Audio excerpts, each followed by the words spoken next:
Hi everyone, শুভ দুপুরের শুভেচ্ছা সবাইকে। দেখো আমি এখানে নিরামিষ একটা পনিরের রেসিপি নিয়ে চলে এলাম। আমি এখানে নিয়েছি 300 গ্রাম পনির। কড়াইয়ের মধ্যে দিয়ে দিলাম হালকা সাদা তেল, তার মধ্যে আমি হালকা করে ঘি দিয়েছি, অল্প একটু জাস্ট মিশিয়ে নিলাম একটু সুন্দর ফ্লেভার আসার জন্য।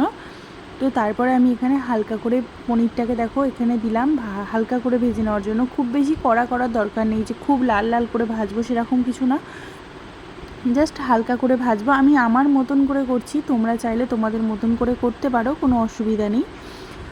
যে যেরকম পারো সে সেরকমভাবেই করবে। আমি আমার মতন করে করেছি, সেটাই তুলে ধরলাম তোমাদের এখানে। দেখো আমি পনিরটাকে হালকা করে ভেজে তুলে রেখেছি। এখানের মধ্যে আমি নিয়েছি টমেটো, নিয়েছি কাজু 15-20 গ্রাম, নিয়েছি 4 পিস কাঁচা লঙ্কা, 10 গ্রাম আদা আর একটুখানি পোস্তটা আমি জলে ভিজিয়ে রেখেছিলাম। এগুলোকে আমি ভালো করে পেস্ট করে নেব। তো দেখো আমি মিক্সিতে ভালো করে পেস্ট করে নেব। অন্য কিছু মশলা অ্যাড করার দরকার নেই বা আদা রসুন পেঁয়াজ কোনো কিছুর দরকার নেই, যেহেতু আমি নিরামিষ করছি। এটা আমি কোনো মানে আমিষ করছি না।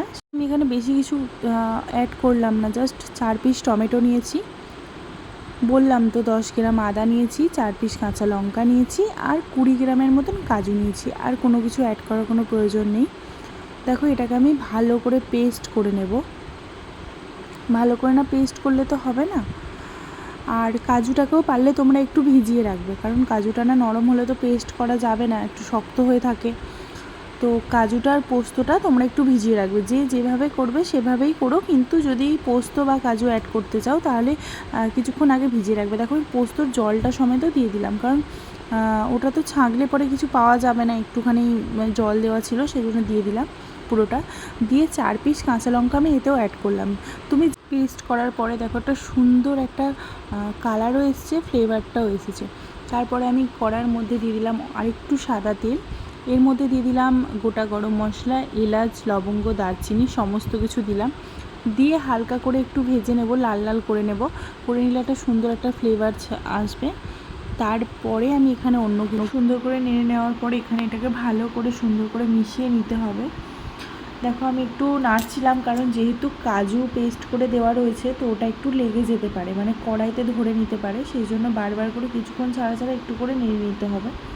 তারপরে আমি এটা চাপা দিয়ে দিলাম। দেখো চাপা দিয়ে 2 মিনিট রেখে দিতে হবে। রেখে দিয়ে দেখো আমি এখানে কড়াইয়ের মধ্যে নিয়ে নিয়েছি গোলমরিচ গোটা, ধনিয়া, গোটা জিরে আর শুকনো লঙ্কা। এটাকে ভালো করে একটু হালকা করে লাল লাল করে ভেজে নিলাম।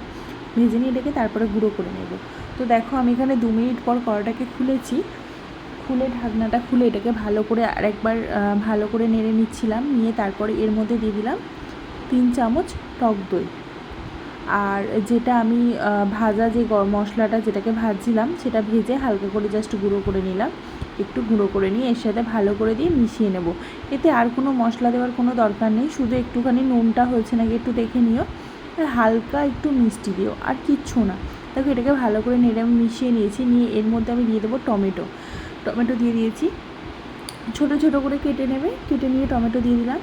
এটাকে আবার একটু কিছুক্ষণ ধরে নাড়বো, নেড়ে টেড়ে নিয়ে তার মধ্যে এর মধ্যে দিয়ে দেবো দেখো পনির।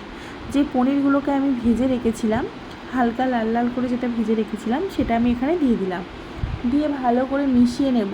একটু কিছুক্ষণ ধরে নাড়াচাড়া করে নিতে হবে, কারণ না করলে তো হবে না। এবারে নাড়াচাড়া করে নিয়ে একটুখানি ভালো করে এটাকে মিশিয়ে নিতে হবে, কারণ একটু সিদ্ধ হবে।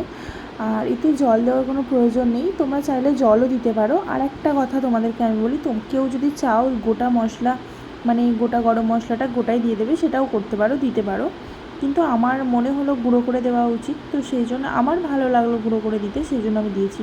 দেখো তোমরা চাইলে এতে জল অ্যাড করতে পারো, আবার নাও করতে পারো, ঠিক আছে। তোমরা যেভাবে করবে সে তার মতন করে করো। আমি আমার মতন করে করেছি, সেটাই তোমাদের সামনে তুলে ধরলাম।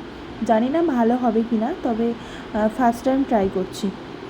দেখো এখানে আমার এগুলো মোটামুটি সব সিদ্ধ হয়ে গেছে, আর অনেকটা দেখো গাঢ় হয়ে গিয়েছে। দেখো লাস্টে আমি নামানোর আগে এখানে একটু কাঁচা লঙ্কা আর একটু গরম মশলা অ্যাড করেছি। তো এখানে যেহেতু কোনো মশলা দেওয়া হয়নি, সেই জন্য আমি এই দুটো জিনিস অ্যাড করলাম। তো তোমরা দিলেও দিতে পারো, আবার নাও দিতে পারো, তবে কাঁচা লঙ্কাটা দিয়ে একটু ভালো একটু সুন্দর একটু ফ্লেভার আসার জন্য দেওয়া আর কি। তো চলো টাটা, দেখা হচ্ছে পরে কোনো নেক্সট রেসিপির ভিডিও নিয়ে।